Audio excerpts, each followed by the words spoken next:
भारतीय जनतंत्र मोर्चा के मुख्य संरक्षक एवं विधायक सरयू राय का मानना है कि देश में इस वक्त केवल दो गठबंधन है, एक तो एनडीए है और दूसरा इंडिया भी हाल में अस्तित्व में आया है। लिहाजा इस दो रूप के अलावा एक तीसरा रूप होना बेहद ज़रूरी है जिसमें आम लोगों की आवाज़ को उठाई जा सके।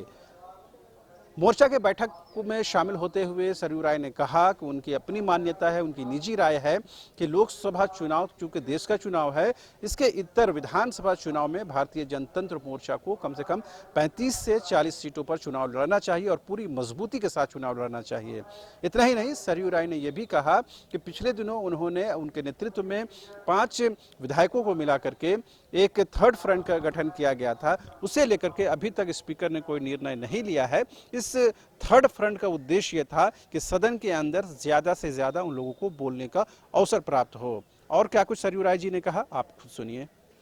भारतीय जनतंत्र मोर्चा एक राजनीतिक दल के रूप में गठित हुआ है। इन्होंने मुझे अपने आम सभा की बैठक में बुलाया है, मैं बातें सुन रहा हूं इनकी, और मुझे अवसर देंगे तो मैं अपनी बात भी कहूँगा। मेरी धारणा ही बनी है कि आगे जो चुनाव आ रहे हैं, इन चुनावों में क्या भूमिका होनी चाहिए और जनता के बीच में कौन सा संवाद नया लेकर जाना चाहिए, इस पर लोग विचार कर रहे हैं। अब इसमें एक बात साफ समझना चाहिए कि देश में भी और राज्य में भी बिल्कुल दो ध्रुवीय राजनीति हो गई है। एक तो एनडीए है और एक नया संगठन इंडिया बना है। कई मुद्दों पर लगता है कि कोई गुणात्मक अंतर नहीं है इनके भीतर में। जो बात हम सुनते हैं उसमें लगता है कि आज कौन एनडीए में है और कल वो इंडिया में चला जाएगा, और इंडिया कौन है जो एनडीए में आ जाएगा, ये बड़ी कहना मुश्किल है। झारखंड जैसे राज्य में कुछ विषय जनता के सामने रखना चाहिए। जनता उसको कितना स्वीकार करती है, स्वीकार नहीं करती है, इस पर विचार किए बिना भ्रष्टाचार की बात होती है तो हम तो देखते हैं कि एनडीए और इंडिया दोनों में एक दूसरे पर ही भ्रष्टाचार का आरोप लगते हैं। अपने पर नहीं सोचते, हम पराये के बारे में, इसके बारे में सोचते हैं। इस राज्य में 22 वर्षों में कोई एक समरस राजनीति का प्लेटफॉर्म नहीं बना है। भावनात्मक बातें होती हैं, भले हुए संविधान के प्रावधान के अनुरूप न हो। तो एक बात जनता को जरूर बताना चाहिए कि कोई भी ऐसी बात जो जनता को लुभाने के लिए, जनता की भावना भड़काने के लिए रखता है और कहता है कि हम ये करेंगे, सरकार बनेगी, तो ये संभव नहीं है अगर वह संविधान के अनुकूल नहीं है। 3 वर्षों में ही दिखाई पड़ा है कि कई विधेयक आए, राज्यपाल ने लौटा दिया। पहले भी देखा है कुछ विधायक पास भी हो गए तो उनको कोर्ट ने नकार दिया।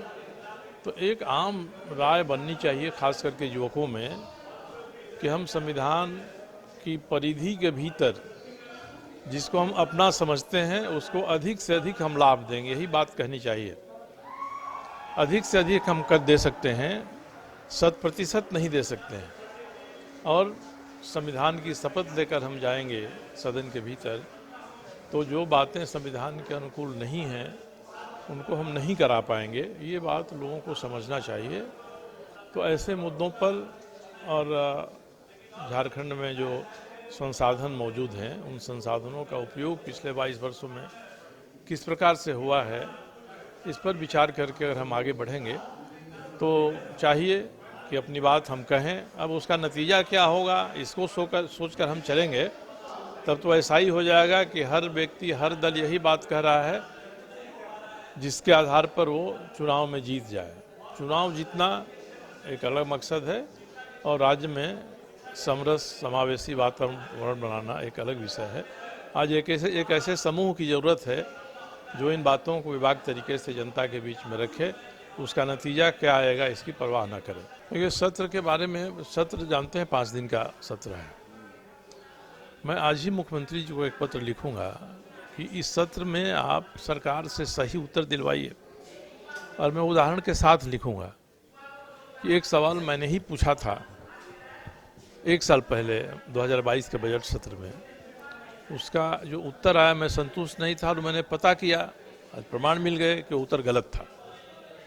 तो ऐसा गलत उत्तर देने वाला अगर मुख्यमंत्री के विभाग का ही अधिकारी है या उनके ही विभाग के सवालों को उत्तर देने वाला है, तो उसको तो सदन की अवमानना का सामना करना पड़ेगा। सदन को गुमराह करना, सदन में गलत बात कहना, ये ठीक नहीं है।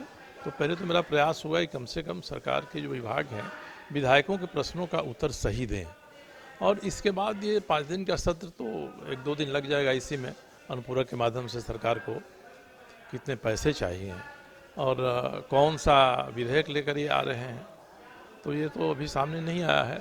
सामने आ जाएगा। सर्वदलीय बैठक 26 को होने वाली है, वो होगी तो अब तो इनकी सभा बैठी है, विचार क्या करते हैं।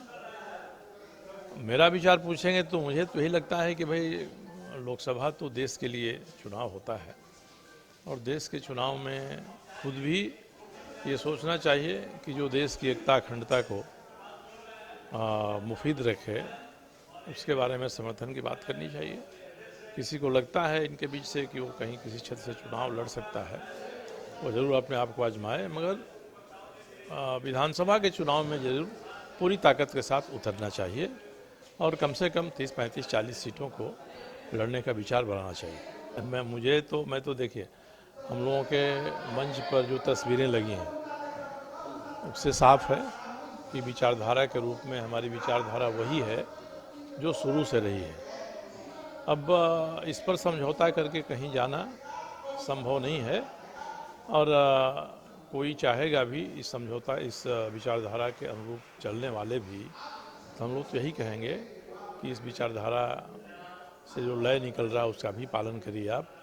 हम ये नहीं कहेंगे कि दूसरा भ्रष्ट है और हमारे साथ कोई हमारे बगल में खड़ा है वो भ्रष्ट नहीं है, तो कोई भरोसा नहीं करेगा। और जो राज्य में जिन बातों को लेकर काफ़ी तनाव का वातावरण बन जाता है, उन विषयों पर भी साफ साफ बात रखना चाहिए कि यहाँ जो जनसंख्या का स्वरूप है उस स्वरूप के हिसाब से सबों को साथ लेकर चलने का प्रयास होना चाहिए।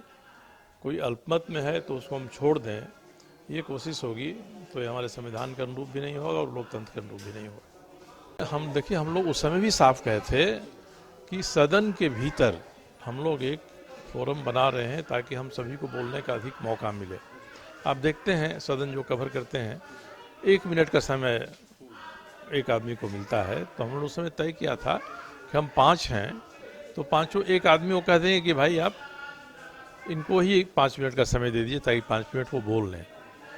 अब उसमें भी विधानसभा अध्यक्ष ने कोई निर्णय आज तक नहीं किया है। 2-3 बार हमने टोका भी, भाई निर्णय तो कीजिए, तो उन्होंने कहा कि हमारा कार्य संचालन नियमावली है उसके आधार पर हम करेंगे। अभी तक हुआ नहीं।